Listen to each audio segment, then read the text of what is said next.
民建聯認為愛國情懷要自小培養，所以我哋一直致力推動愛國教育，讓青少年認識國家嘅歷史同發展。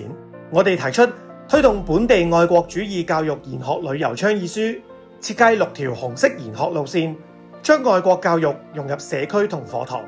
我哋建議強化弘揚中華文化辦公室職能，打造中華文化節等品牌項目，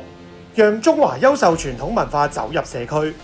我哋亦建議拓展熊貓主題旅遊，以生動嘅方式傳遞國家生態保育嘅成就。呢一啲建議都獲得政府接納同配合推動。除此之外，2021年我哋發表首份講好中國故事倡議書，到今年發布 3.0 版本。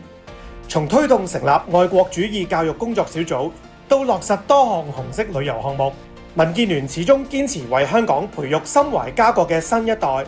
為一國兩制築牢根基，為一國兩制行穩致遠注入堅實動力。